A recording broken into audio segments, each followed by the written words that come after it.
Good evening and welcome to another edition of All Angles. I'm Dion Jackson Miller, and as always, a very special welcome to our viewers on onespotmedia.com. Well, lots of reaction and conversation since yesterday when the government announced that it was making plans to bring legislation to Parliament to allow for the compulsory acquisition of Venezuela's shares in PetroJam. That's 49%. We're going to be looking at some of the issues, and joining us in studio, we have the Minister of Foreign Affairs and Foreign Trade, Senator Kamina Johnson-Smith, who made the announcement at a press briefing yesterday. First, though, let's hear from the opposition spokesman on energy, Philip Paulwell. I spoke to him earlier this afternoon. Thank you so much for talking to us, Mr. Paulwell. Now, the government, through Senator Kamina Johnson-Smith, has expressed concern about the language you've been using in relation to this announcement about PetroJam. Is this something the opposition is being unnecessarily inflammatory on? No, it is not. In fact, I think we have been quite moderate and reasonable in indicating that this move, and I regard it as a hostile move, is one that is unwarranted and is premature. I have been aware that there have been negotiations in relation to the sale of the shares. At one time, I know that the Venezuelans were adamant against selling, but I now know that they are prepared to sell. So I think there has been significant movement in relation to this issue. And what I think detains the parties from agreeing is the issue of price.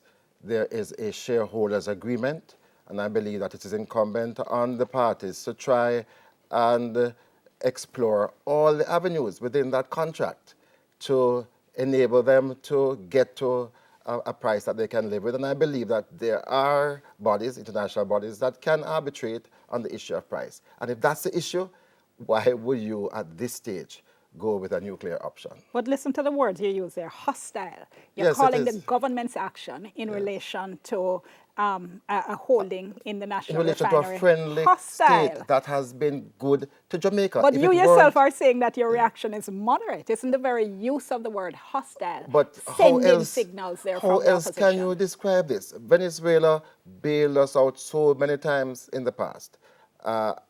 I believe that there is something for gratefulness. I believe in the future that country is going to rise again. It has one of the largest oil reserves in the world. It has the largest natural gas reserves in the world. Are we not going to be dealing with them in the future? I want to have a relationship that persists, that will enable them to assist us again if needs be. So instead of going this route, I would say look at the agreement and utilize the provisions in the agreement to determine what is a fair and reasonable price. But given the diplomatic and international sensibilities and sensitivities here, isn't this one that the government should be seeking to, or the opposition rather, should be seeking to work with the government on? And you know, I have had concerns over the year, past year, about the negotiations. And I have been very restrained because it is my government negotiating with another government. So I have been, in fact, I cautioned the minister once not to be seen to be negotiating in the public. So we have been very restrained. But I think as we get to this point, I think the Prime Minister, as the head of government in Jamaica, should have called his counterpart, the President of Venezuela, to say, listen, the teams are at stalemate. I am going to utilize this option. I need to hear from you. Write a letter, send it with an envoy, and get a response. My understanding is that that wasn't done. I believe that in international relations, you need to pursue all of these avenues, especially when it comes down to a friendly state. But the Foreign Affairs Minister has said that there were government-to-government discussions, that the signal was sent that we need to have this dealt with, and that essentially that the government would have to take action if the Venezuelans did not. No, my understanding of how Venezuela operates is that you have to deal with the top down, not bottom up. And in this regard, it would have been important for the Prime Minister to signal to President Maduro that my government is about to do this. We need to hear from you. We need to fast-track this price determination. That wasn't done, is my understanding. We hear drafting instructions have already been issued in relation to the legislation that's going to be taken to Parliament to allow for the compulsory acquisition of these shares. no doubt what the opposition says is going to be listened to and watched very, very carefully. Are you planning to give the government a hard time on this? Well, we want the government to be reasonable. We are very concerned that 2 days before President Maduro is to be sworn in, such an announcement is made from Jamaica. We know the sensitivities, we know the geopolitics involved, we know what the Lima Group has been saying, we know all of the issues that are swirling.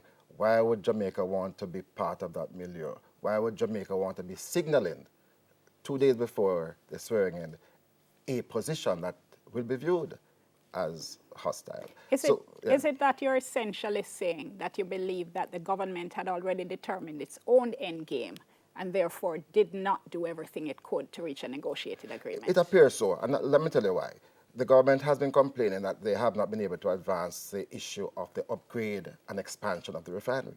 But you'll recall at the commencement of the last financial year, $11.8 billion was provided in PetroJam's budget for the start of this upgrade and expansion, $100 million US. That could only have been done with approval of the Venezuelan directors. So there was some advancement on that. They were supposed to start this VDU unit, which is a first phase of the upgrade. So to say that they have not been able to get support and cooperation from the Venezuelan government is not true, but in fact the project should have started. What has hampered the project has been the revelations in PetroJam and the fact that the Prime Minister has put Mr. Zaka in charge to determine the future of PetroJam. My concern is that there doesn't appear to be a commitment towards this upgrade and expansion, and without that, that refinery is shut. In another year and a half, when we get to 300 or so megawatts of electricity generated by LNG, if that refinery upgrade project is not substantially underway, we're going to have to close the refinery. Since 2017, we've been hearing about concerns in relation to operating PetroJam against the background of the U.S. sanctions. Speaking to me on radio yesterday, you said you don't believe, in fact, that those sanctions have been hampering PetroJam as much as been alleged. Yes. The Foreign Affairs Minister has refuted that and saying you essentially don't understand what has been happening behind the scenes. Well, I do. I know that initially there were some concerns. Once President Trump speaks about sanctions, there's jitters across the globe, and including our banking sector. About 6 months after that, it was all settled and smooth going. In fact, I'm not aware now Except that's not what she's saying. She said on Nationwide this morning that one of the major banks has essentially threatened to shut relations. Well, that is not my understanding, and if that is the case, I would see it as glaring hypocrisy. Citgo is a major Venezuelan corporation that operates today in the U.S., one of the largest importers of Venezuelan hypocrisy on whose part? On the American part. Well, yeah, but that happens all the time.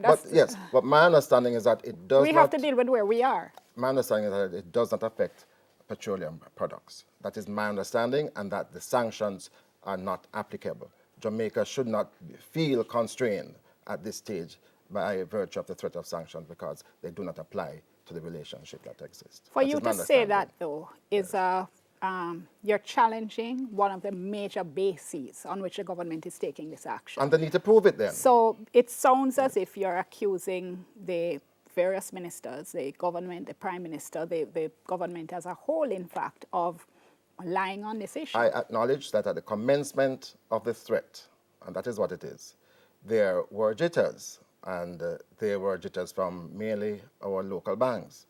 It is my understanding that those assurances were given that the sanctions would not apply and extend to the operations of PetroJam. That is my understanding. Given by whom?